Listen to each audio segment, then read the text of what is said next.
nesta lição, ela tem por objetivo geral mostrar que o uso da armadura de Deus assegura a vitória no campo da batalha espiritual. Nós temos 3 objetivos específicos. O primeiro é demonstrar qual deve ser o preparo espiritual do crente para a batalha. O segundo, apresentar o campo da batalha espiritual. E o terceiro, saber quais são as armas espirituais indispensáveis ao crente.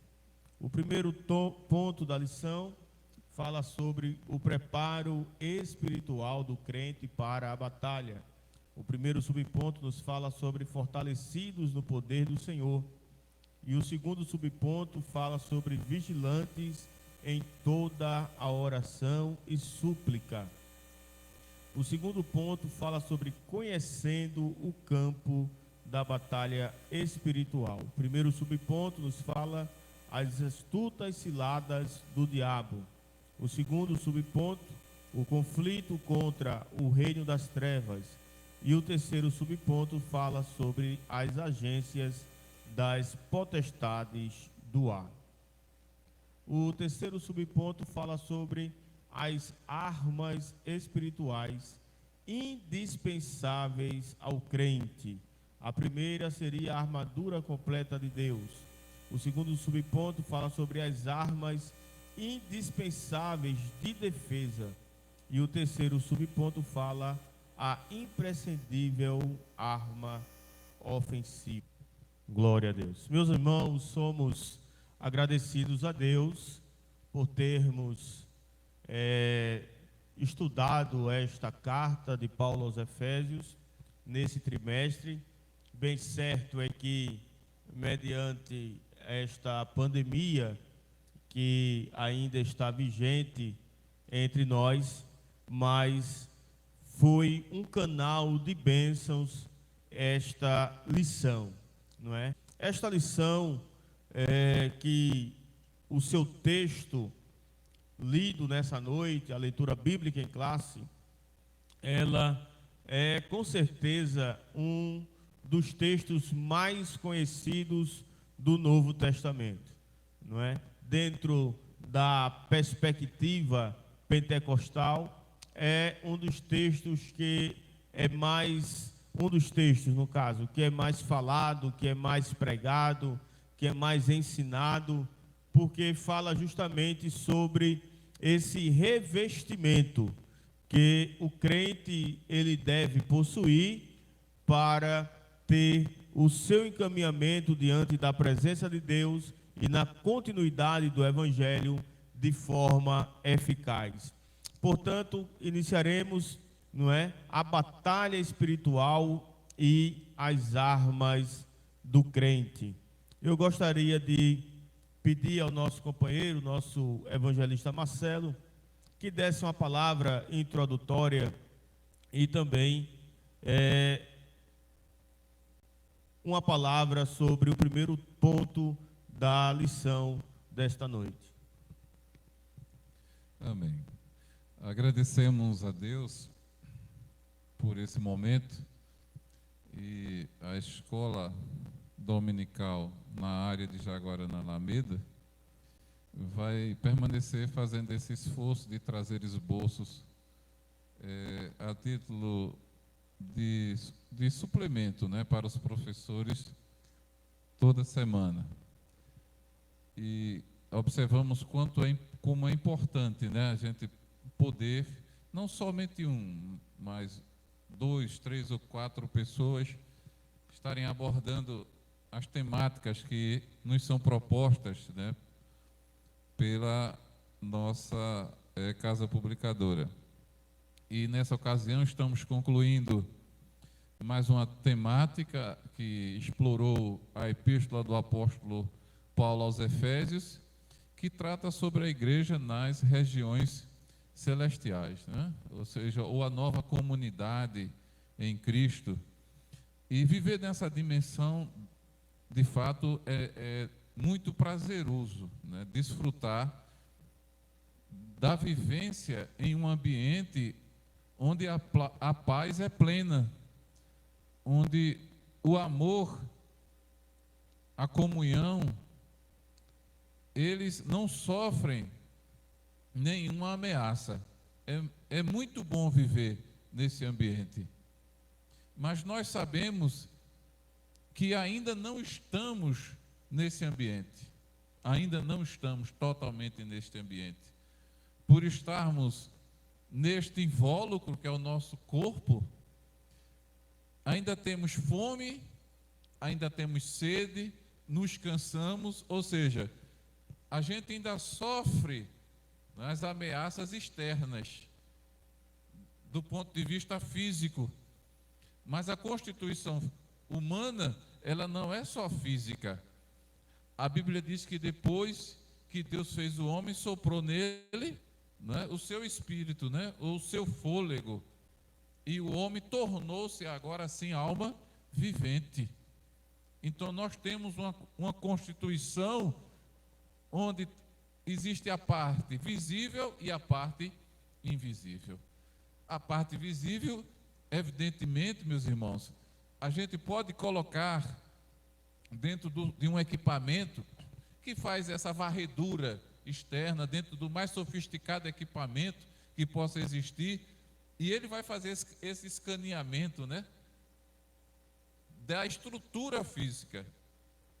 Mas quando a gente fala da estrutura que não é física, ou seja, dependendo de quem estiver falando, no nosso caso, na perspectiva teológica, a gente fala espiritual, mas se for da parte científica, a gente pode dizer que é a parte psíquica do homem. Você não pode tirar a parte psíquica do homem, colocar dentro de um computador ou dentro de um equipamento para fazer a leitura. Isso só é possível a partir de um diálogo. Então, este homem, este ser humano, todos concordam que tem a parte visível e a parte invisível. Na religião, só na parte religião, ou algumas outras, possa ser que talvez algum outro sistema científico possa entender que existe o mundo sobrenatural. Então, mas na religião, nós também nos deparamos dentro do sobrenatural com duas áreas. Uma delas é a boa e a outra é a má. Não é? A área boa, a área do bem, chamamos de Deus. E a área do mal, nós chamamos de demônios, cujo líder é sobre o homem natural.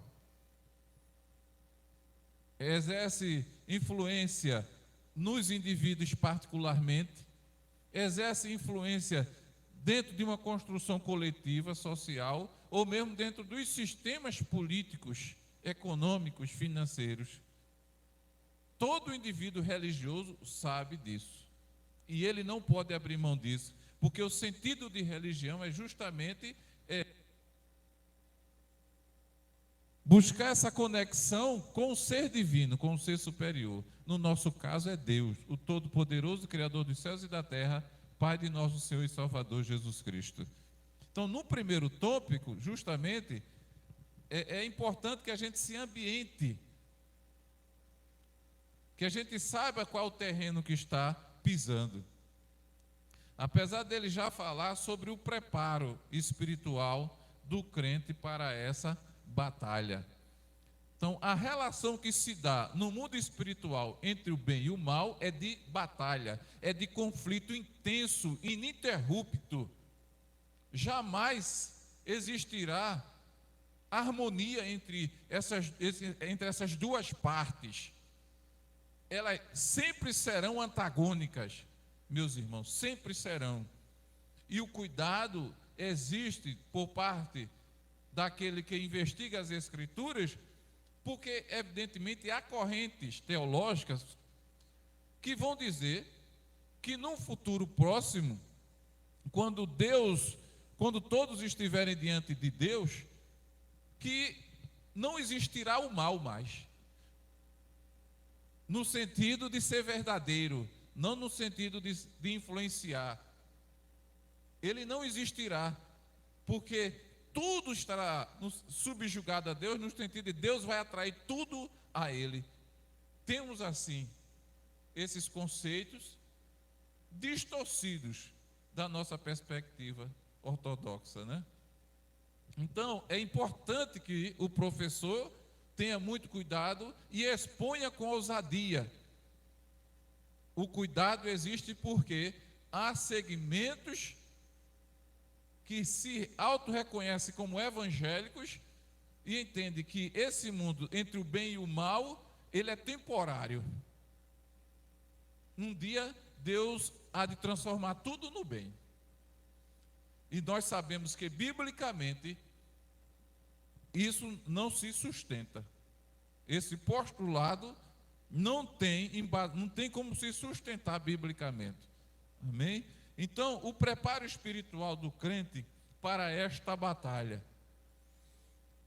É muito difícil eu me preparar para algo que eu não conheço, que eu não sei como atua. Ou seja, não conheço o terreno, logo eu não conheço o inimigo, que é o segundo tópico, né? Me perdoe se foi uma crítica, mas antes de você atuar, você primeiro conhece. Ou não tem como ser o contrário, né? De qualquer forma, enfim. Mas é importante que cada crente pessoalmente esteja preparado. Ou seja, se esse mundo existe, e se Deus deseja que eu me aproxime dele, existe um inimigo que luta para que essa comunhão ela não se concretize de forma alguma. Então, ele vai tentar atrapalhar de todas as formas. Então, para iniciarmos esse nosso diálogo, quero deixar assim já esta observação para todos os irmãos que nos acompanham, pastor. Glória a Deus. Amém. Dentro daquilo que o nosso companheiro evangelista Marcelo estava mencionando dentro da introdução e também do primeiro tópico, não é? É importante nós frisarmos que a carta de Paulo aos Efésios, ela tira a localidade ou centro da igreja como se ela fosse uma instituição apenas terrena e a coloca num parâmetro espiritual. Porque bem certo é que há muito ceticismo. Muitas pessoas não acreditam mais, mesmo os evangélicas, têm uma certa incredulidade em relação às coisas espirituais. Hoje em dia, existem pessoas que negam por completo a existência do mal, não é verdade? Que acham que é apenas uma consequência de um ato, de alguma coisa, várias circunstâncias que podem levar a uma situação ruim na vida de uma pessoa, mas quando nós estudamos a carta de Paulo aos Efésios, nós entendemos, não é? E especificamente aqui no capítulo de número 6, que existe sim este campo espiritual que é permeado por toda a Escritura. Nós vemos isto no livro de Jó, nós vemos isto em Daniel de uma forma bem clara, nós vemos isto nos evangelhos, não é? Vemos aqui na carta aos Efésios e também vemos de uma forma mais específica lá no livro do Apocalipse. Então, não há como negar, da mesma forma que existe Deus, não como sendo um contrassenso ou contraponto, porque alguns dizem que o mal, se não houvesse o bem, não existia o mal, e se não houvesse o mal, não existiria o bem. Não tem nada a ver isso. O bem, ou seja, que é personificado na pessoa divina, em Deus, ele existiu sempre. Existiu sempre. O mal foi consequência de um ato de Satanás, não é? E que foi gerado para o mundo, não é? Existe sempre, na verdade. E também vale salientar de que Deus não criou o mal. Também vale salientar de que Deus, ele não criou o mal, não é? Então, esta lição é para que nós venhamos realmente a nos despertar dentro desta perspectiva, sabendo que nós estamos enfrentando uma batalha espiritual diariamente. O inimigo das nossas almas, ele não cansa de pelejar contra a igreja do Senhor Jesus. Amém, irmãos? E é por isso que aqui dentro do primeiro ponto da lição, no segundo subponto, ele vai falar sobre a importância da vigilância e da oração, não é? Eu queria que o nosso companheiro, o nosso diácono Giovanni, falasse a respeito da importância da vigilância e da oração na vida do crente. Pai, Senhor, meus irmãos, quero agradecer a Deus por estar aqui junto com os irmãos. E, pastor, nesse primeiro ponto, nós vemos que o apóstolo, ele dá o remédio, o caminho, é uma vida de santidade. O escritor da lição, ele colocou que uma vida de santidade atrai o fortalecimento no poder do Senhor, uma vida de separação, e a vigilância é por demais importante na vida de um cristão, porque o inimigo, ele ataca, e precisamos estar vigilantes, de tucalha contra as astúcias ciladas do inimigo, como foi dito aqui muito bem, um campo espiritual que influencia no material. E se não tivermos vigilante, eu acho interessante que o apóstolo Paulo, ele fala que não é a carne nem contra o sangue a nossa luta. Se é uma coisa invisível, precisa de uma alta preparação, que só através da santidade, da vigilância e da oração, da comunhão contínua com Deus. Eu achei interessante que o autor, ele deixou bem claro que não adianta conhecer a Escritura e não vivê-la, não adianta ir à igreja e não viver uma convenção genuína, não realmente ter um compromisso com a verdade, que é a palavra do Senhor. Eu me recordo de que há um exemplo que é muito usado nessa questão da preparação, que é em relação ao preparo militar. O soldado, ele está preparado, ele é treinado, não é? Ele é orientado a como proceder no meio da batalha, no meio da guerra. Ele é ensinado a utilizar as armas que ele tem à disposição para ir à batalha, mas tem um fato importante: ele tem que estar atento durante a batalha, porque qualquer momento de distração é o momento que o inimigo aproveita para derrotar o soldado, não é? E na nossa vida espiritual não é diferente. Deus colocou para nós armas espirituais poderosas em Cristo, e que está disponível para todos nós. E muitas vezes nós buscamos essas armas espirituais, muitas vezes nós temos essas armas espirituais, mas o inimigo, ele fica observando.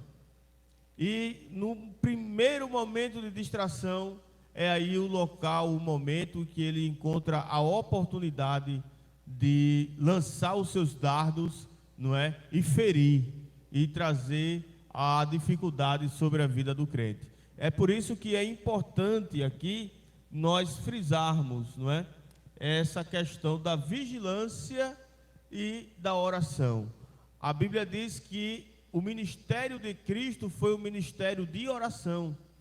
Jesus, ele orava continuadamente, nunca saiu, não é, desta linha de oração, de conversa com Deus, mas também de uma linha de vigilância diante da presença do Senhor. Amém? Uma coisa, corroborando com o assunto, a paz do Senhor para todos, a vigilância.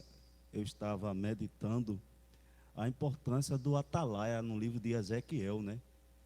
Ele tinha que ficar num lugar alto, ele tinha que ter um preparo, o vigilante. Quando a gente estuda Ezequiel, no capítulo 1 do livro de Ezequiel, o atalaia, ele tinha que ver bem. Uma das qualidades, ele tinha que ver bem, numa distância muito bem. Ele tinha que ouvir bem. Muitas vezes o atalaia, a escolha do atalaia, que é o vigilante, né? É aquele que está na torre de vigia e tem que observar e tem que ouvir bem. Muitas vezes o atalaia, ele tinha que colocar a sensibilidade do ouvido do atalaia, era tão importante que ele tinha que colocar o seu ouvido no chão para ouvir aproximadamente, veja a posição do atalaia, que era o vigilante, para ver mais ou menos a quantidade de pessoas, cavalo e carros. Aí o comentarista da lição, ele coloca sobre o vigilante em toda a oração, a importância que tem o vigilante nessa batalha espiritual, né? Vigilante nessa batalha espiritual. Amém. Glória a Deus. O segundo subponto, o segundo ponto da lição fala conhecendo o campo da batalha espiritual. O nosso companheiro evangelista Marcelo, ele falou aqui muito bem, muito apropriadamente, de que é necessário, não é, Marcelo, para podermos ter sucesso nesse enfrentamento, é conhecer o terreno e conhecer a capacidade do inimigo. Na história, diz a história de um general chamado Napoleão Bonaparte. Vencia a tudo e a todos. Até que um dia ele foi entrar em confronto com a Rússia, sendo que ele não conhecia o terreno e nem conhecia as características daquele local. E quando ele chega em uma determinada cidade, a cidade está vazia. E ele vai entrando durante a sua jornada entre a Rússia, e ele não se apercebe que o inverno vai, não é, se intensificando. E ele chega a tal ponto na geografia lá da Rússia que não era mais possível ele voltar. E quando ele estava castigado pelo alto inverno, aí o exército russo veio para combatê-lo e derrotou. Então, às vezes, a gente, para ter sucesso nessa luta espiritual, é importante nós sabermos a quem nós estamos combatendo e saber em qual território nós estamos entrando nesta batalha. Eu gostaria que o nosso companheiro Marcelo aprofundasse mais a respeito desse segundo ponto da lição. Ok. O que é interessante na nossa missão enquanto igreja, né? Nós temos um papel muito importante para com Deus, para com o mundo e para a comunidade. Nós adoramos a Deus, servimos a Ele adorando. A comunidade, desfrutamos de comunhão, né, de koinonia. Para com o mundo, a missão da igreja é pregar o Evangelho. E pregar, como diz o apóstolo Paulo, com autoridade e com poder, não com sabedoria humana. E foi isso que o Senhor nos dotou. Quando olhamos a missão que o Senhor dá, a grande comissão de Lucas 10, ou a missão dos 12 em Mateus 10, Deus os chama e a eles, de forma estratégica, direciona para uma missão. Então o Senhor diz o como e o onde, mas evidentemente que eles não sairiam apenas sabendo o como e o onde. O Senhor os dotou de um poder capaz de curar toda sorte de enfermidade e também de expulsar os demônios.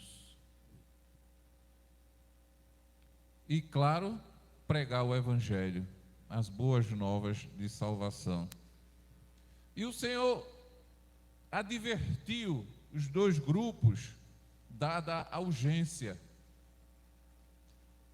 Vão chegar em determinados lugares e, de acordo com a tradição e o costume, eles saudariam aquela comunidade e, sendo receptiva, eles entrariam, pregariam, caso contrário, não iriam perder tempo. Então, o ambiente sobrenatural, evidentemente, eles não é possível ver com os olhos naturais. Mas o Espírito Santo de Deus, que é o nosso consolador, que é o nosso instrutor, ele nos ensina que existe sim uma grande batalha neste mundo espiritual e que reverbera no mundo material. Porque, na realidade, a grande intenção do inimigo é desfazer as coisas de Deus. Sempre foi contradizer as coisas de Deus.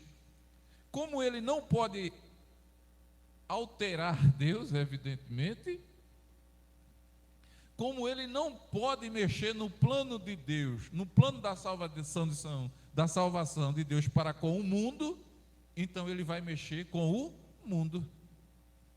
Ele recebeu liberdade para isso.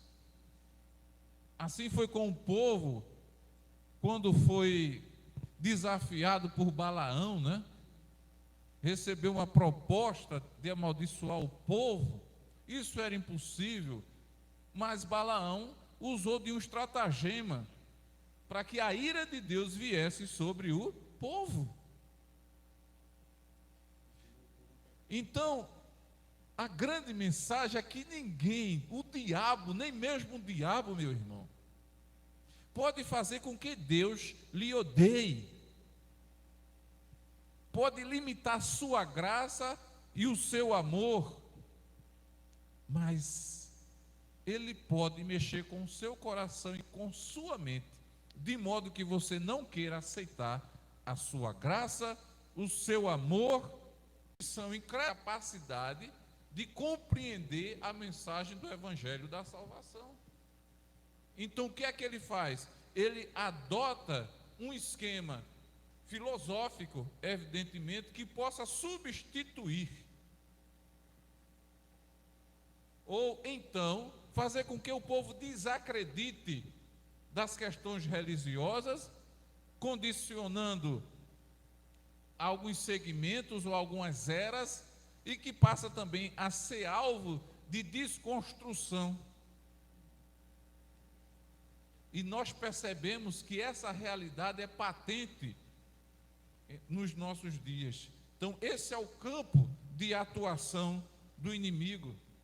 E a palavra fala de astúcia, ou seja, é uma capacidade, é uma habilidade de atuação, de se camuflar, de não ser percebido. Porque o próprio apóstolo Paulo, quando escreve também aos Coríntios, ele fala que ele é tão astuto, tão assaz, que ele é capaz de se transformar mesmo em anjo de luz, parecer criar essa falsa imagem, dada a sua habilidade. E alguém pode questionar, e por que Deus não destrói? E por que Deus permite? Deus também dota o homem de capacidade de entender o certo e o errado, o que é verdadeiro e o que é falso. Então, uma característica dessa área na batalha espiritual é a astúcia do líder dos demônios. E talvez por isso, pela caricatura que fizeram dele, o povo não acredite mais. E as filosofias modernas fizeram com que o povo desacreditasse de fato, né? Entendeu? Mas é uma realidade. É uma realidade. Então, essa astúcia, essa habilidade de fazer o bem, olha, e o anjo do mal pode fazer o bem? Ele pode convencer as pessoas fazendo o bem? Quem lê a palavra de Deus sabe que pode. Quem lê a palavra de Deus sabe que pode. Com o único intuito de enganar, né? Persuadir essas pessoas. Ou seja, temos evidentemente casos, depoimentos de pessoas que foram curadas e não foram curadas em nome de Jesus. Não foram curadas em nome de Jesus. Esses demônios, eles podem louvar a Deus. E por que não fariam? Não é? Então, perceba como é delicada a situação e só pode ser percebido pelo homem espiritual. Uma certa jovem seguia Paulo. E o que é que ela dizia? Este homem é um santo homem de Deus. Mas até elogio dessa natureza esgota a paciência do homem e faz com que ele entenda que a origem daquele elogio não é divino, é do mal, ou seja, para que Paulo enchesse o ego. Algo que muitas pessoas estão sendo hoje, sendo ludibriadas. Orgulho. Quer dizer, esse campo tem muito mais detalhes. Eu tentei só falar de alguns, os irmãos vão falar demais. Amém. Eu, enquanto nosso companheiro estava trazendo a sua palavra, eu me lembrei de um texto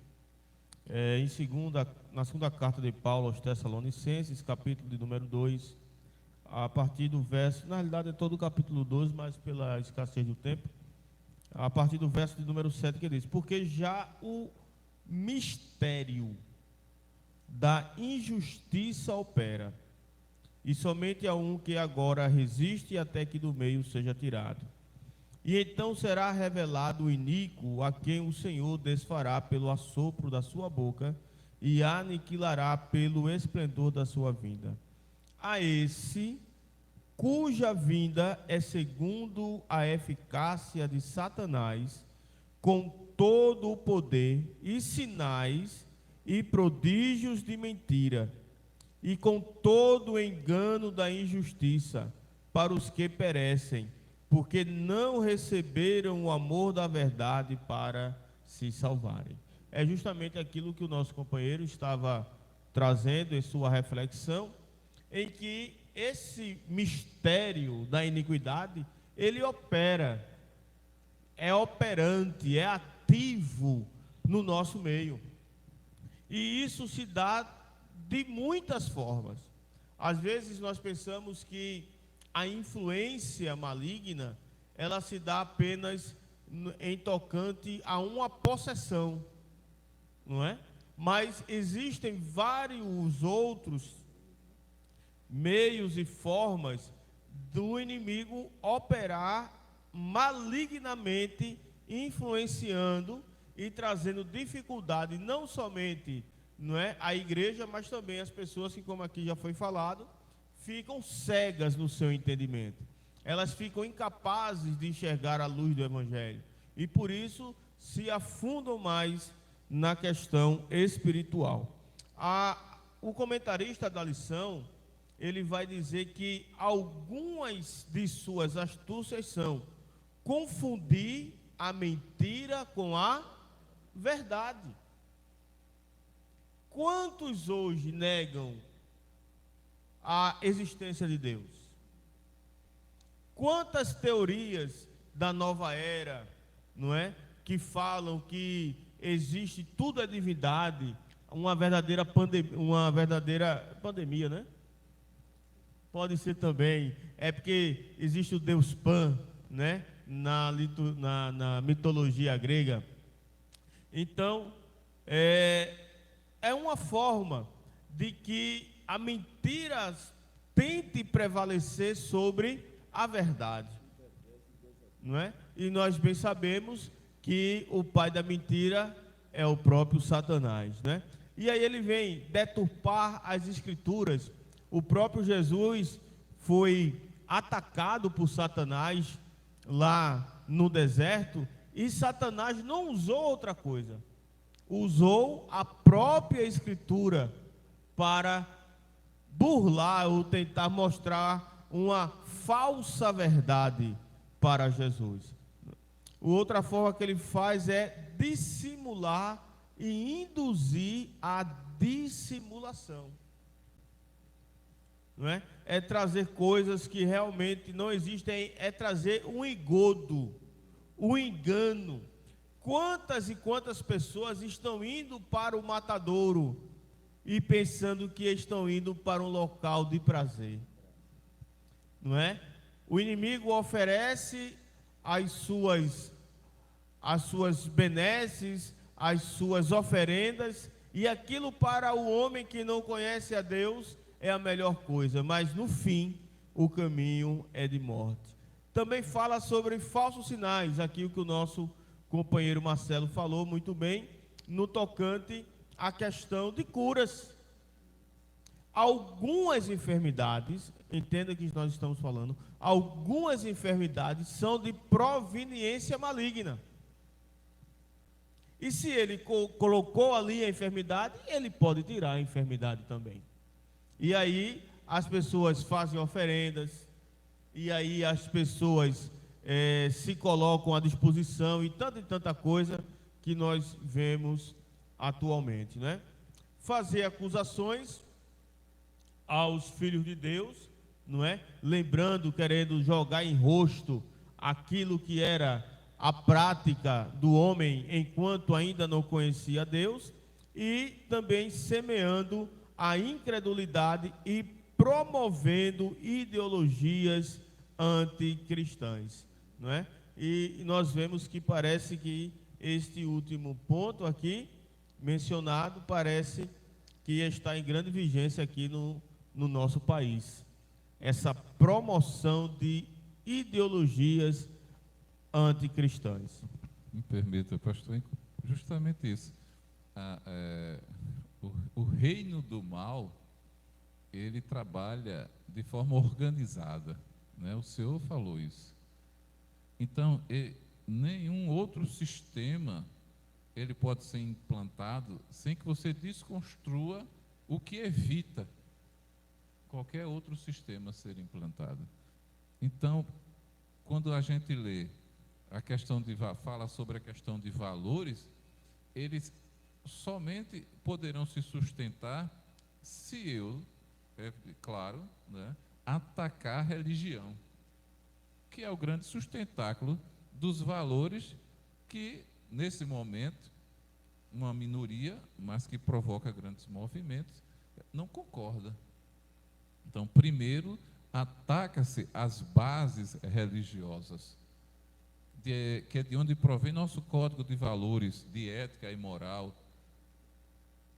E aí você atacando, fazendo com que o povo acredite que eram amarras para impedir que o povo crescesse, e essa concepção vem de um período da história que, de fato, de alguma forma, se concretizou. O povo não poderia ter conhecimento, porque ele era restrito a uma classe social, e só essa classe tinha a capacidade de interpretar as Escrituras, e aí perseguiu e usou todos os instrumentos possíveis.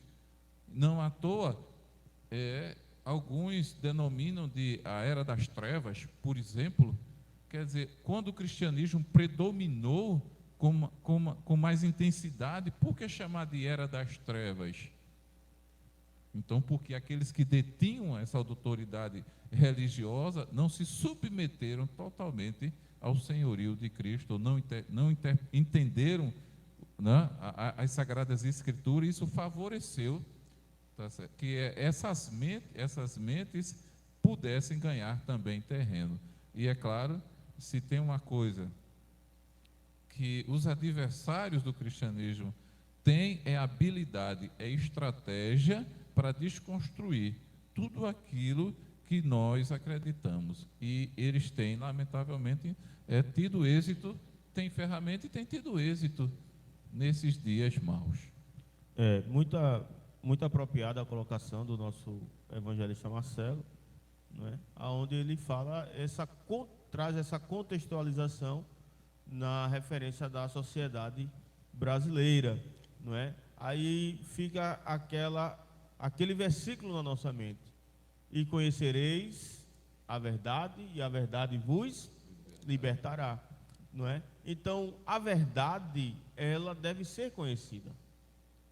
O nosso companheiro, ele falou do período, da idade das trevas, aonde a Escritura Sagrada, ela era tolhida do conhecimento de todos, não é?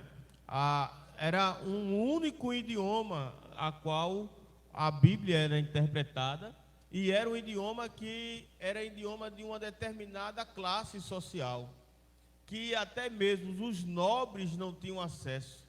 Então era mais fácil controlar, era mais fácil ensinar em verdades, não é?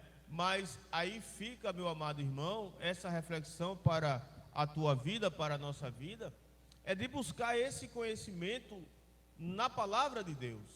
Porque você, cada vez mais, você conhecendo a palavra de Deus, você se aprofundando na palavra, porque o próprio Jesus disse: examinai as Escrituras, porque são elas que de mim testificam. Você não será enganado pelo inimigo. Você não ficará confundido pelas as astutas ciladas do diabo, não é? O segundo subponto fala o conflito contra o reino das trevas. O autor lhe diz, Paulo enfatiza que esse conflito não é contra a carne e nem contra o sangue. Nosso companheiro presbítero Isaías, que o senhor pode falar sobre esse conflito que não é nem contra a carne e também não é contra o sangue?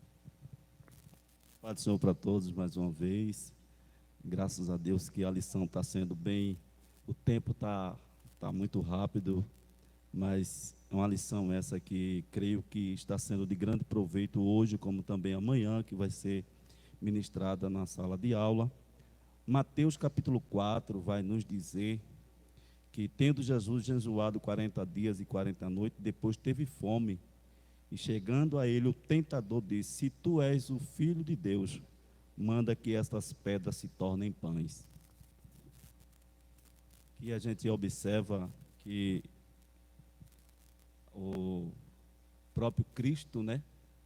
Pois quando alguém acha que não é uma realidade sobre o inimigo de nossas almas, o tentador, o acusador, Cristo Jesus, ele relata que foi tentado. A própria Bíblia vai nos mostrar e dizer isso, como também vai nos dizer no livro de Jó. Eu quero falar sobre o conflito contra o reino das trevas, quero falar muito pouco, mas no livro de Jó a Bíblia vai nos dizer que o diabo, ele tira algumas coisas de Jó usando os caldeus e os salbeus, né? Veja a intervenção do inimigo de nossas almas. E também ele vai usar de dois artifícios sobrenaturais, que são o fogo e o vento. O vento para destruir toda a família de Jó, né? Toda a família de Jó, e o fogo para destruir a plantação. Então, a gente pode dizer que é evidencial a ação do inimigo de nossas almas. A Bíblia vai também dizer que ele usa também, porque a ação dele é para usar o ser humano, né? Quando Micaías, ele está diante dos reis, e a Bíblia vai dizer que Micaías traz uma palavra muito profética para aqueles dois reis, e posteriormente alguém pergunta a ele dizendo assim: e aqueles que profetizaram? Ele disse: um espírito de mentira. Veja qual é a ação do inimigo, que é uma batalha espiritual, né? Batalha espiritual. Profetizou mentira em seus lábios. Veja a visão do profeta Isaías, ou Micaías, em falar daquela batalha espiritual. Mas o conflito contra o reino das trevas, Paulo enfatiza que o conflito não é contra a carne e o sangue, não é? Carne e o sangue, mas contra o reino das trevas nas regiões celestes. Essa declaração indica que a batalha não é física, mas no mundo espiritual. O conflito é contra as hostes que, debaixo da autoridade do diabo, mantém os homens na escuridão. E aí a gente observa que quantos estão dando lugares, né, nesse conflito contra o reino das trevas. A gente observa, a gente poderia citar outros textos aqui nessa batalha espiritual, pastor, mas quando eu olho para o tempo, o tempo voa, né? O tempo voa. É interessante nós frisarmos essa questão dessa luta contra essas hostes espirituais da maldade, é compreender que quando Jesus ele traz essa palavra, ele traz, o apóstolo Paulo, ele traz dentro de uma contextualização do pensamento judaico, aonde a figura do mal, ela é totalmente avessa ao bem. É por isso que Jesus disse: o inimigo vem senão para o quê? Matar, roubar e destruir. Muitas pessoas talvez pensem assim, que até Satanás não é tão mal assim. Mas a malignidade em pessoa está em Satanás e em seus anjos.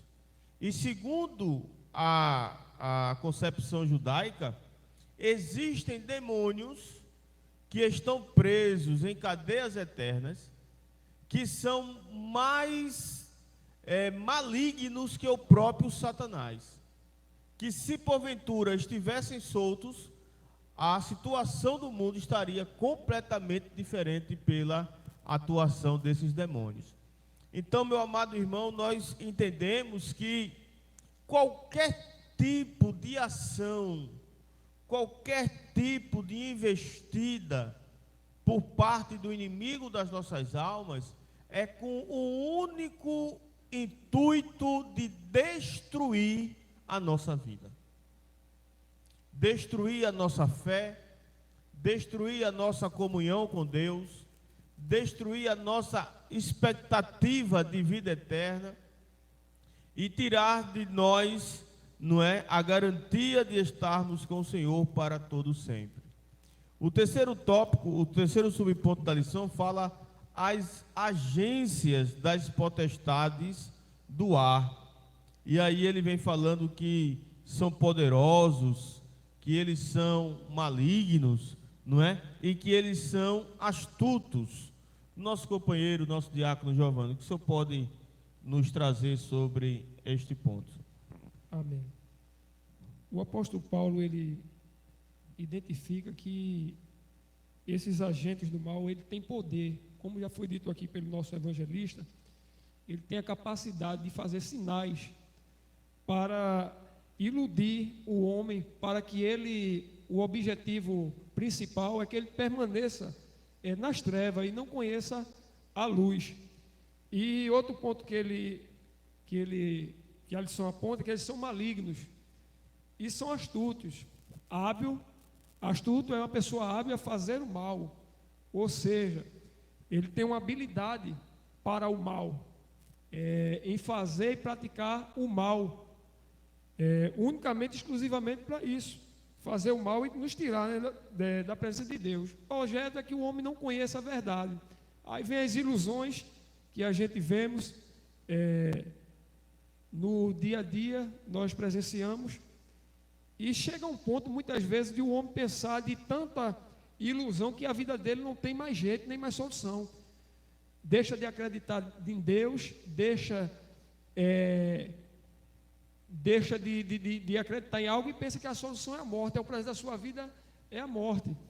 Eu lembro-me que certo dia eu ia passando para minha casa e eu encontrei um jovem na beira do caminho. Ele estava na porta da sua casa e esse jovem estava escorado, olhando para o tempo, e eu passei e Deus mandou eu voltar, e eu fui conversar com aquele jovem, do nada, que eu nunca tinha feito isso, e aquele jovem, ele estava numa angústia, e estava com uma corda dentro de casa para se enforcar, porque na mente dele, o inimigo disse que a vida dele tinha acabado, não tinha mais jeito, estava na angústia, já estava desacreditado de Deus, e era afastado da igreja, era uma pessoa que já tinha tido uma vivência espiritual, já tinha tido uma comunhão íntima com Deus, e perdeu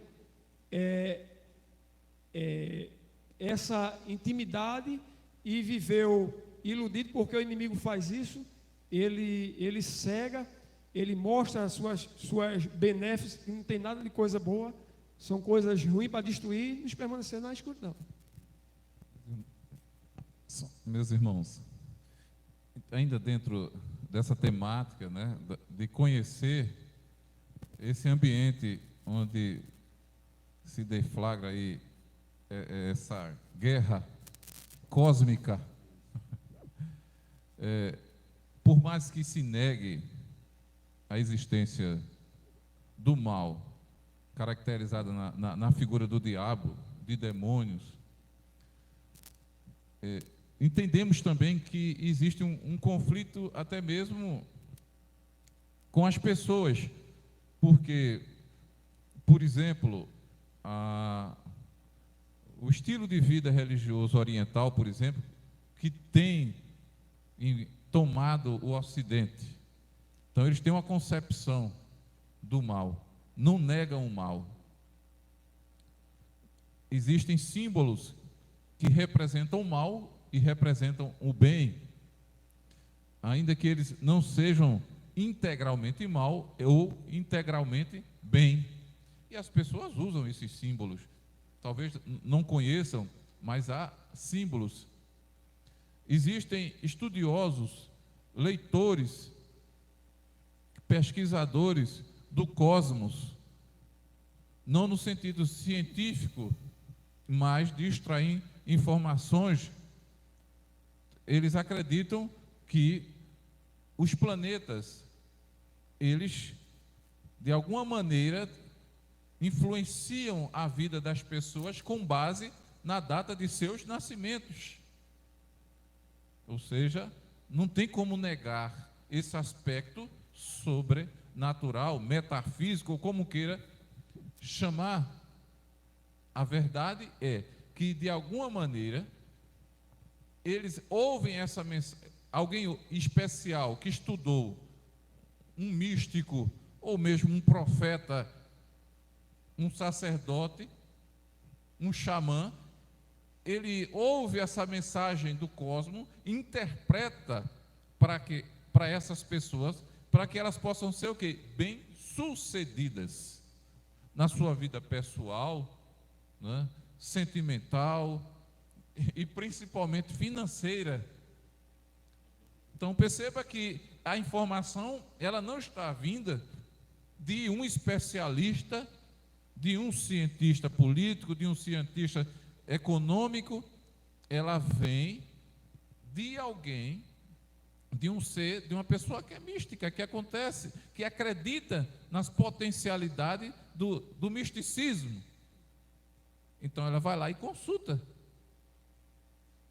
Quem dá essa informação? Existe uma vida, existe algum espírito, alguma coisa que move os planetas de modo que ela entenda que é uma mensagem? E aí a gente pode dizer sim, existe. Porque a Bíblia diz que a luta não é contra a carne nem o sangue, mas ela acontece em qual nível? Nos ares, no ar. Eu me recordo de uma história de menino que minha avó me perseguia muito, porque quando eu empinava papagaio, ela dizia que papagaio chama fome.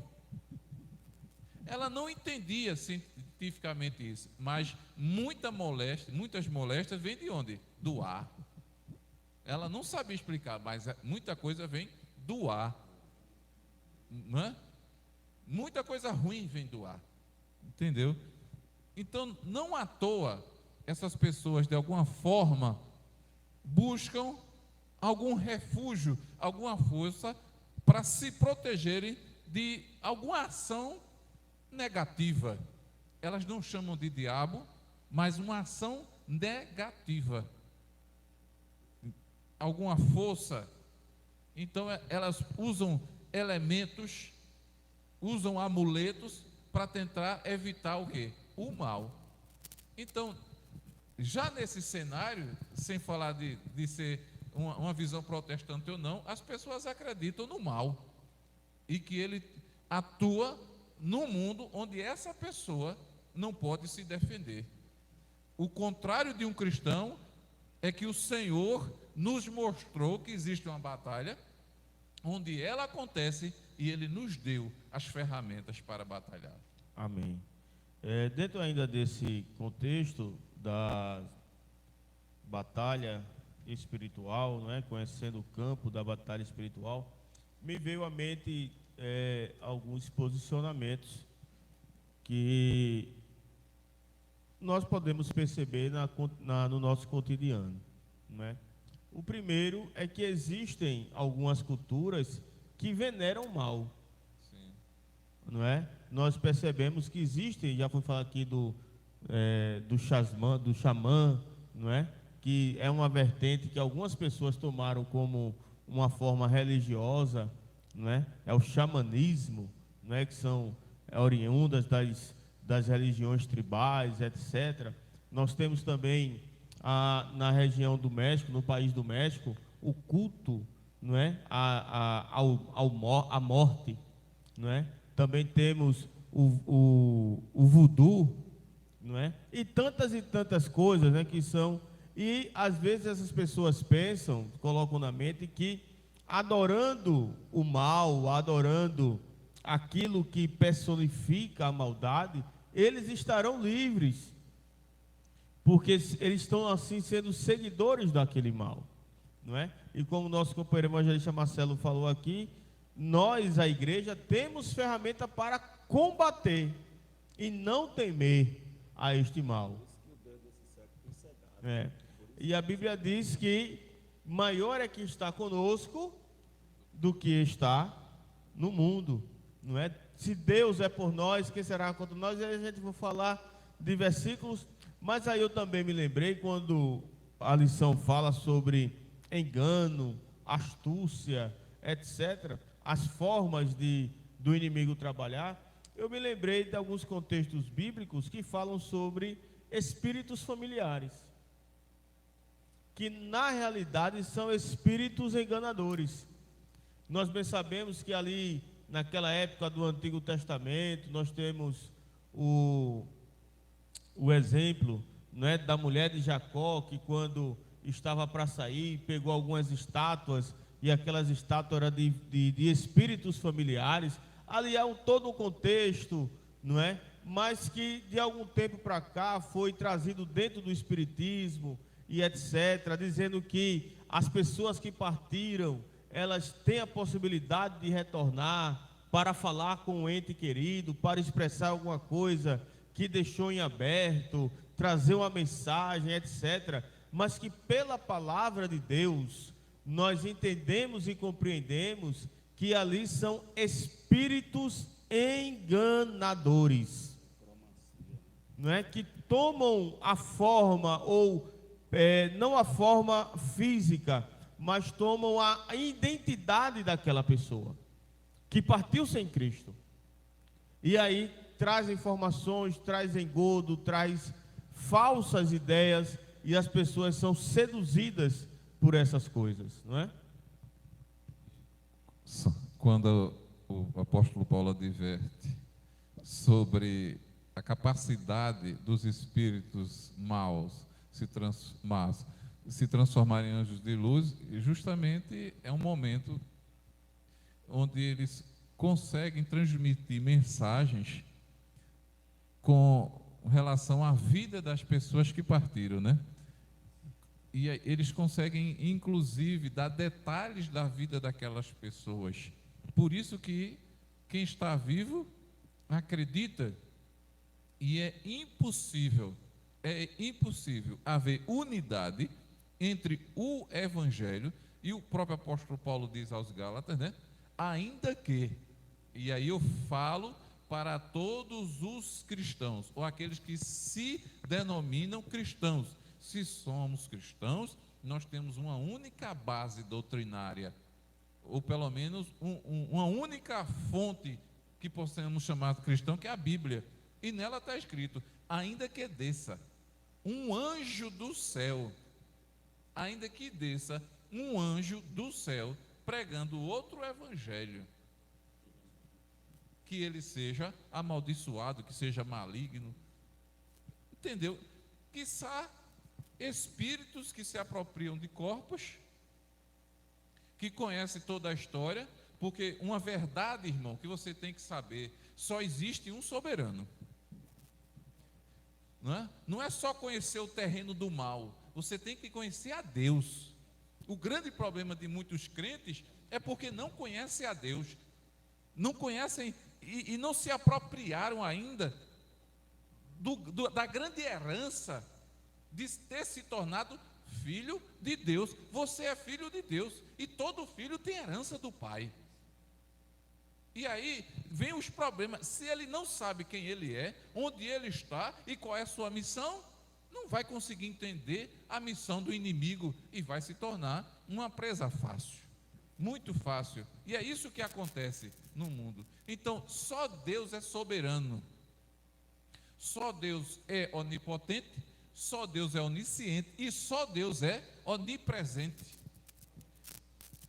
E aí o espaço onde acontece isso, onde é que está o líder deles? E alguém vai pisar, e alguém pisou a cabeça do diabo. Se pisou, morreu, não existe mais. A Bíblia vai dizer, e eu peço aí ajuda aos meus irmãos, que podem me corrigir, né? Com muito respeito, eu respeito a todos. Quando você citou, por exemplo, Jó, onde é que estava o inimigo? Quando os filhos de Deus foram se apresentar, onde estava o inimigo? O líder dessa bagunça toda aí, onde é que estava? No céu. E a Bíblia diz, lá em Apocalipse 12, em uma das últimas batalhas cósmicas, ele vai ser expulso de onde? Do céu. Então, tenha muito cuidado, né? Porque dentro da lição existe também os exageros. O autor chama a atenção para os exageros, que um dos grandes problemas da cristandade, de muitos cristãos, é não pedirem a Deus discernimento. Deus tem as armas, se aproprie dessas armas, meu amado irmão. Então só Deus é soberano, somente Deus é onipotente, onisciente e onipresente. E o que é que o inimigo tem? A Bíblia diz que quando ele foi expulso do céu, o que é que aconteceu? Ele conseguiu convencer o quê?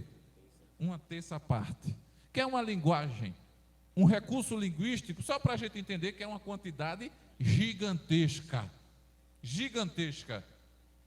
Então ele conseguiu convencer essa turma aí do mal. Entendeu? Não vou entrar em detalhes de como foi feito esse convencimento. Ele tem essa capacidade de convencer. Se ele convenceu e enganou os anjos lá no céu, imagine na terra. Ele pode dar ao homem muita coisa que o homem quer. Então o que acontece? Ele expulsa, e esses demônios eles povoam de fato a terra. Eles povoam. Como eles são mentirosos, é a paternidade atribuída ao diabo é pai da mentira. E aí certamente a sua mãe já disse, né? Quem mente é filho do diabo. Por isso que da boca do cristão não pode sair a mentira, seja o sim, sim, não, não. O que passar disso é de procedência maligna. E quantos cristãos nós não temos por aí, irmãos? Misericórdia, mentindo, fazendo falcatruas, abusando da confiança de pessoas idôneas. Esse é o terreno do inimigo, o coração. E o que ele faz justamente, que é o significado para diabo, diabolos, né? Ou seja, está aqui na lição, está na nossa lição, que significa caluniador e acusador. E onde é que ele está? Nos acusando diante do Pai. Eu já tive vontade de pular e dar muito glória aqui. Se ele está nos acusando diante do juiz, quem é o nosso advogado? É Jesus. E onde é que ele está? Está lá da direita do Pai, nos defendendo. Porque ainda não somos perfeitos. Ainda não somos perfeitos. Então, ele é mentiroso, ele diz que é entidade do bem, e ele vai dizer que louva a Deus, porque a ele não cabe outra coisa. Não tem como não. Não pode fugir de Deus. Ele sabe o tempo dele na terra, e ele está fazendo de tudo para que o seu plano, no seu plano, ele consiga tragar muitas vidas. Muitos não querem entender, muitos não vão entender, lamentavelmente. Mas uma característica dele é mentiroso. Então esses demônios povoam a terra. Como são espirituais, eles conseguem viajar no tempo, no espaço. Eles viajam. E lá ele diz que é um, ali ele diz que é outro. O tempo não tem influência sobre eles, porque são espirituais. Então eles mentem. Então aqui ele diz que é uma entidade, e lá ele diz que é a mesma entidade, mas é mentira, porque só existe um ser que pode estar em dois lugares ao mesmo tempo. É o Deus Trino. Então esse é o ambiente que você precisa conhecer. Mas antes de conhecer o mal, conheça a quem você serve, o seu Senhor, que o chamou. Fazendo uma observação, não seja Saul, né? Não seja Saul, não vá consultar Samuel já está morto. A Bíblia diz que na época que Jesus manda os discípulos, né, saírem para levar a palavra, diz que Jesus viu Satanás descendo do céu com grande cólera, né? Aí o sinônimo é ira, não é? Porque sabe que o seu tempo se aproxima. Então, já faz mais de 2000 anos que ele já está sabendo que o tempo dele... Pastor, inclusive esse texto, no grupo de obreiros daqui, eu coloquei esse texto, não meu, eu só copiei e colei, porque é um texto importante de um grande exegeta da nossa teologia pentecostal, que é o pastor José Gonçalves, pastor lá no Piauí. E se você quiser ter acesso justamente a esse texto, o que significa, entre lá na rede social dele, que tem lá ele explicando aos obreiros da nossa área, entre lá no nosso grupo que tem, né? Porque talvez alguém possa dizer, o diabo não está mais lá, ele caiu, né? Visão, né? Além do mais, pastor, corroborando com aquilo que, conhecendo o campo da batalha espiritual, além do mundo, né? O mundo, a carne, né? E o diabo, né? São os agentes da tentação, né? Nesse campo, conhecendo o campo que é o mundo, nós estamos estudando sobre o diabo, né? Nos E lugares celestiais, além e de sem o falar mundo e a também- carne, né? E sem falar também que essa influência maligna, ela se dá na prefiguração de reinos, não é? A gente vê lá no livro de Daniel, dizendo que o príncipe do reino da Pérsia, não é? Foi combatido nas regiões celestiais, impedindo que a resposta de Deus para Daniel viesse. Mas assim que disse, olha, o anjo diz assim: eis que vem aí o príncipe do reino da Grécia. Então percebemos que existe esta ação maligna que também influencia reinos, influencia governos, não é? Que são personificados em pessoas, não é? Pessoas que aderem à vontade do inimigo e colocam em prática aquilo que ele quer utilizar para uma determinada sociedade, né? Por isso que a Bíblia vai dizer: não deis lugar ao diabo. Mas estamos chegando ao final da nossa lição e fala sobre as armas espirituais indispensáveis ao crente. Armas espirituais indispensáveis ao crente. Nosso diácono, nosso irmão Giovanni, que o senhor pode nos falar sobre essas armas espirituais? Amém, pastor. Eu estava lendo e estava vendo como o apóstolo Paulo ele foi sábio na comparação de um soldado, né? Aí eu fiquei pensando de onde ele tirou essa ideia, e eu vi que a epístola de Éfeso é uma das epístolas chamada epístola de prisão, não é isso? E eu acredito que o apóstolo Paulo, como via ali as vestimentas do soldado acompanhando, ele fez essa analogia, essa comparação,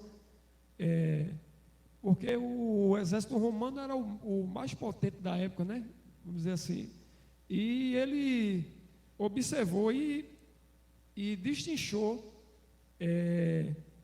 cada item da armadura, trazendo para o lado espiritual para os irmãos da igreja de Éfeso. Nosso presbítero Isaías. Amém. Graças a Deus. Nessa armadura celestial, Paulo fala, como nosso professor Giovanni tem falado. Eu quero ser sucinto na minha expressão. Essa armadura ela é essencial, né, para o campo de batalha. Paulo observou muito bem que o território, os romanos, eles ganhavam espaço na sua batalha, e essa armadura era essencial, né? Era essencial para que eles pudessem vencer o inimigo. Então, ele dá aqui o que era a armadura, né? O que simbolizava a armadura, e é de suma importância para o crente ele estar revestido dessa armadura que Paulo fala aos Efésios. Evangelista Marcelo, o senhor pode nos trazer sobre as armas espirituais indispensáveis ao crente? É claro que Paulo não ia deixar passar esse momento desapercebido. Depois de ter mostrado aos Efésios tanta coisa linda, sabia das ameaças que viriam, né? No demais, irmãos meus, fortalecei-vos no Senhor e na força do seu poder. Revesti-vos de toda a armadura de Deus, para que vocês possam estar firmes, ou seja, permanecer crentes, do começo até o fim, até Jesus voltar, para que vocês possam estar firmes contra as astutas ciladas do diabo. Nossa luta não é contra carne e sangue, mas contra os principados, potestades, príncipes das trevas deste século, contra as hostes espirituais da maldade nos lugares celestiais. Ou seja, é onde a igreja está, onde a igreja colocou todas as nossas promessas, né? Existe aqui uma hierarquia, eu coloco aqui uma hierarquia, são 4, né, degraus aqui de autoridades malignas. Então, portanto, tomai toda a armadura de Deus, né? E é muito interessante quando ele usa esses termos de completude, ou seja, não é uma questão parcial, não é parcialmente. Quando você vai estudar a vida de alguns cristãos do passado, os pais da igreja principalmente, quantas propostas não receberam para renunciar ao nome do Senhor? Tem casos de servos de Deus, olha, se você renunciar, se você disser, não creio mais, pronto, a gente não vai queimar você. A gente não vai jogar você para os leões. Então, irmãos, quem está revestido com essa armadura não pode temer, né, essa batalha. E o que é interessante, normalmente quando você se apropria dessas ferramentas, desses equipamentos, é justamente, pastor, para que você tenha uma vida mais longa, não é dentro de uma guerra. Então você tem estratégia, você tem equipamento, você tem líderes que conhecem o terreno, você tem uma boa armadura resistente e vai morrer? Como é que pode morrer? Só fazendo um adendo aqui na questão da armadura, as guerras antigamente eram travadas no corpo a corpo. Sim. E quanto mais revestida fosse a armadura do soldado, mais possibilidade de vitória ele teria na batalha, né? Também era utilizado muito a questão do arco e flecha.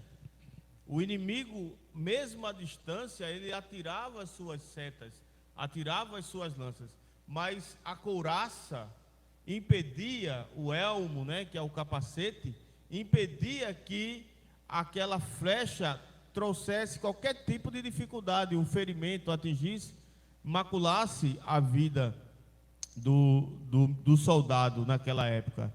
E é justamente isso. Na concepção dessa armadura espiritual, quanto melhor for a armadura, quanto mais equipamento tivermos desta armadura em nossas vidas, a probabilidade de nós sempre caminharmos diante de Deus será muito grande. Então, e aí, com adendo, né, que abrilhanta, posso falar humildemente, o que eu estava dizendo. Então, irmãos, quando você tem uma armadura, um carro blindado, você tem um carro blindado para que, se de repente você for ameaçado na rua, o indivíduo vai atirar, né, até determinado calibre e não vai sofrer dano algum. Então, quando você tem uma armadura, você pensa o quê? Não, eu vou conseguir vencer essa guerra. E com as distorções teológicas aí, por de conveniência de alguns segmentos, então você tem essa armadura e você vai vencer. Você não vai morrer. Quando na realidade o apóstolo Paulo está dizendo o contrário. Os soldados de Cristo, mas bem armados, eles morriam. A satisfação de um soldado muito bem armado, meu irmão Giovanni, era morrer na batalha. Agora, como é essa morte? É a morte com convicção na promessa de Deus. É a morte porque não renunciou ao nome do Senhor. Então, essa armadura não é para que a gente viva muito tempo aqui na terra, não. É para que a gente resista, para que a nossa fé não seja sufocada, mas que diante da primeira ameaça, eu que estou totalmente revestido, com todas as armaduras espirituais possíveis, quando ameaçado, eu não temer, eu não recuar, porque Deus não tem prazer naquele que recua. Entendeu? Então, essa armadura, o que é interessante observar, é que esse soldado de Cristo aqui, essa figura de linguagem aqui adotada, né? Porque aí a gente vai usar as figuras, tal, vai mostrar, e alguém possa entender, não, eu estou muito bem equipado. Muitos cristãos morreram alegremente com toda essa armadura, porque o sentido não é só viver nessa terra. O sentido aqui é que a fé deles, a convicção deles, não fossem ameaçadas. E quando ameaçadas, não fossem destruídas, mas que eles permanecessem fiéis até o fim. Aí o apóstolo Paulo vai destacar, vai pormenorizar na linguagem espiritual o que seria um escudo, não é? Um capacete, o que é estar preparado. A couraça do quê? Mas é a couraça da justiça. A couraça da justiça que um crente deve ter. O capacete do quê? Da salvação. O capacete da salvação, não é? E os pés, como é que deve estar os pés? Calçados com o evangelho da preparação. E aí, quantos não negligenciam isso? Quantos não negligenciam isso? Vivem nos extremos da ignorância ou do extremismo. Então, esse é o propósito dessa armadura. Se a guerra é espiritual, ainda que você morra equipado, mas vai morrer na fé em Jesus e vai para o céu, em nome de Jesus. Amém. O autor da lição, ele traz um gráfico aqui. Você que tem a lição de mestre, você pode, no finalzinho da lição, antes da conclusão, tem um quadro comparativo, não é, que fala sobre a armadura de Deus e o significado de cada parte da armadura com a sua função específica, não é? E eu quero pontuar cada parte da armadura e o seu correlato na prática da fé cristã, e aí os irmãos se sintam-se à vontade para quando eu for lendo, os irmãos, né, possam trazer também os seus comentários. A primeira parte aqui que o autor nos traz fala sobre o cinto, e o seu correlato é justamente a verdade. Nós bem sabemos que esse cinto era que segurava toda a roupa, né? Não permitia que a roupa caísse. Era como se fosse uma amarração, não é? Na couraça, naqueles utensílios que o soldado estava ali utilizando. Então, nós entendemos que a verdade, ela deve ser aquilo que prende a vida do cristão. O cristão, ele deve estar andando pela verdade e somente pela verdade. Tem tanta gente, não é, que vivem em uma vida de mentira, de uma vida de engano, de uma vida de falsidade, não é? Uma coisa é na igreja e outra coisa é no trabalho, é em casa, em vários outros ambientes. Não andam segundo a verdade. Está faltando o cinto. O cinto, né? Está faltando, justamente, está faltando cinto, não é? Está faltando cinto, não é? A segunda parte da armadura que o autor fala sobre a couraça da justiça, e o seu correlato é a retidão. Andar retamente, não é? É não desviar do caminho, é não cambalear, e muita gente fica cocheando em dois pensamentos, não é verdade? A terceira fala sobre os sapatos, não é? Que é justamente a preparação para o evangelho da paz, não é? É a pregação do evangelho, é a vivência do evangelho que produz a paz naqueles que recebem a verdade cristã sobre a sua vida, não é? O terceiro é o escudo, que fala sobre a fé. E o interessante é que o apóstolo Paulo, ele diz que o escudo da fé, ele apaga os dardos inflamados do maligno. É o inimigo lançando seus dardos, não é, para atingir, mas a fé viva na vida do crente faz com que esses dardos não tenham nenhuma eficácia na vida cristã. A outra parte da armadura é o capacete ou o elmo da salvação. É onde o militar, o soldado colocava, que era pesado, porque era constituído de ferro, não é? Como um dos metais mais resistentes, justamente para enfrentar golpes, não é? Na espada, na luta, muitas vezes, nem todas as nações da antiguidade dominavam ferro.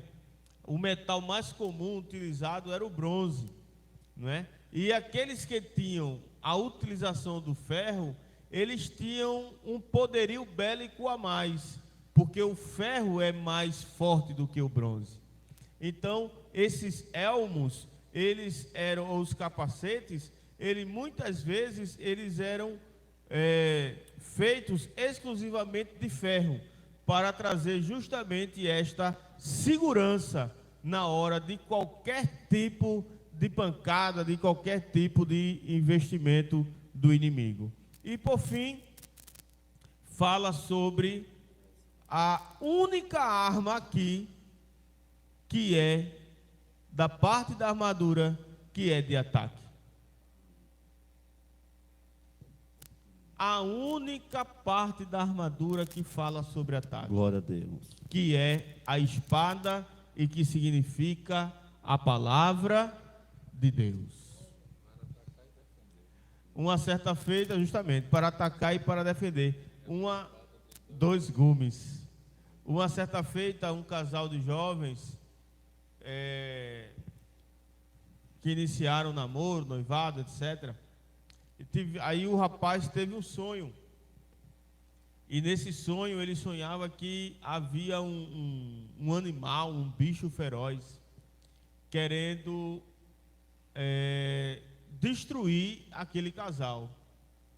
E aí ele dizendo que no sonho pegava a sua namorada, a noiva, não me lembro da história propriamente, nos detalhes, e ele disse que pegava e colocava ela em cima de uma árvore. E o animal ficava ali embaixo da árvore, querendo subir, querendo atacar, e ele pegava a espada e ia combatendo ali aquele animal, a ponto daquele animal ser vencido. E alguém que chutava ali aquele sonho, né, dizia: olha, meu filho, o inimigo está com muita raiva e quer tragar a vida de vocês, mas Deus deu a ferramenta para vocês vencerem, que foi a palavra de Deus, não é? Então, muitas vezes, muitos de nós se abstêm do uso dessa ferramenta ou dessas ferramentas que aqui estão tidas como armaduras e que são tão importantes para a vida cristã. E a falta dessa armadura, o cristão ele fica desprovido, né? Ele pode morrer no campo de batalha. Ele fica vulnerável. Aí a pergunta: será que tem algum de nós, cristão, faltando alguma indumentária dessa, que estamos no campo de batalha? Porque a ideia o missionário ele está no campo de batalha, e nós que estamos aqui? A vida cristã, na realidade, é um campo de batalha. Um campo de batalha. Né? Eu sei que é um recurso que a gente usa, dizer: o diabo está com muita raiva. O diabo tem raiva de todo, ele não é mais ou menos intenso, como é o amor de Deus por um pecador. Ele não odeia você hoje mais do que amanhã. Um pecador arrependido. Tem uma outra questão, Paulo diz assim: orando em todo o tempo. No comentário de Barclay, ele fala que finalmente Paulo chega à arma mais poderosa, a oração.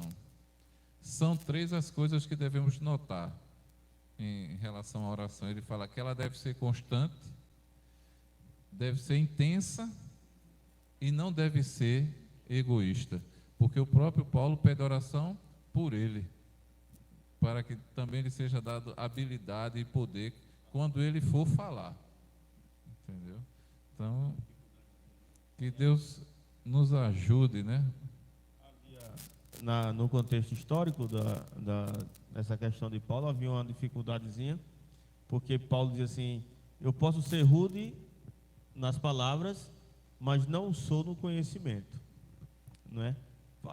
Havia uma disputa, não em relação a Paulo, mas em relação aos irmãos, na questão da predileção daquele que tem o melhor dom.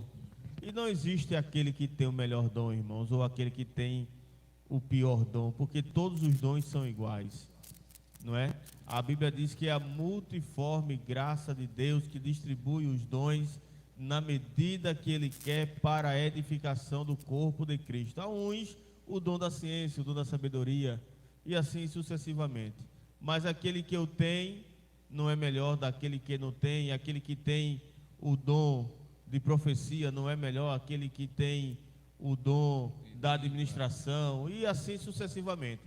Tudo corrobora para a edificação do corpo de Cristo. Mas naquele tempo havia esse problema, porque tinha o grande pregador na época, que era,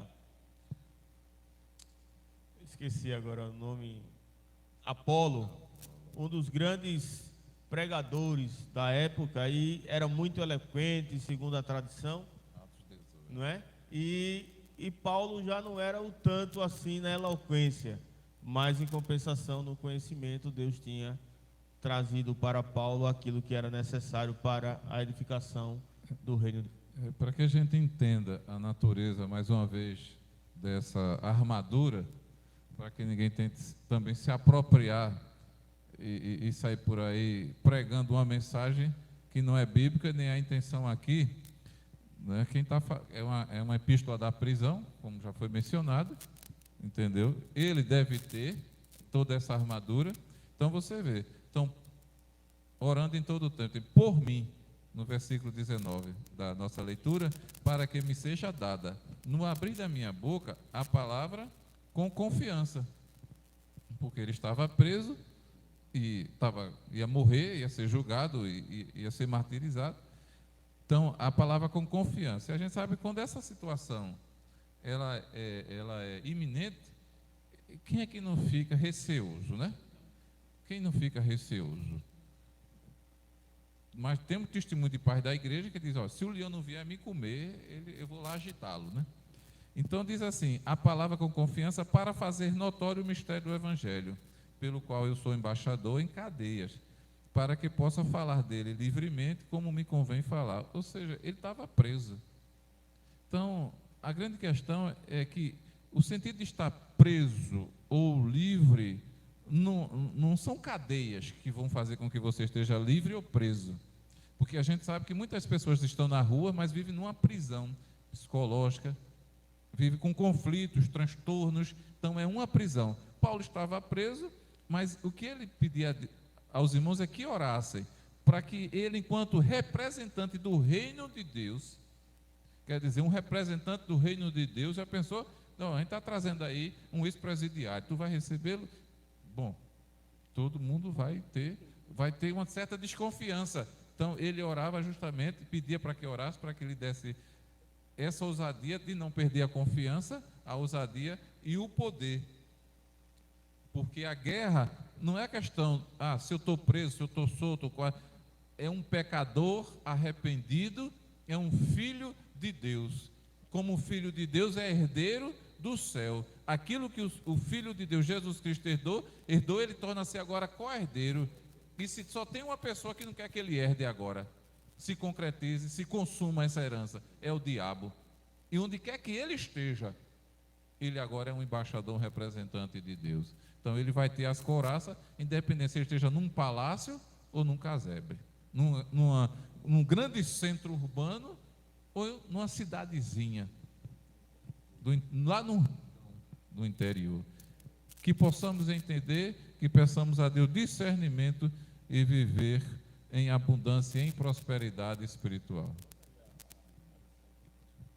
Meus irmãos, queremos agradecer a você que até agora ficou conosco, nos acompanhando nesta última lição do trimestre